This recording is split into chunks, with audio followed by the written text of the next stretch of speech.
Hello everyone, welcome to the Hardware EC channel, and today I'm going to show you how to enable the subject recognition frame display on the SONY ZV-1F camera.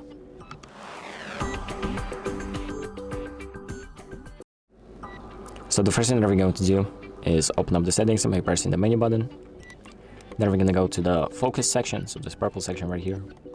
Then we're going to scroll down to subject recognition, and here we're going to select subject recognition from display. So here you have two options, on and off. So to turn this option on and off, and what this option basically does is if subject recognition is enabled, it's going to show a frame on your display of the recognition working. So whatever it's recognized, it's going to put into a frame.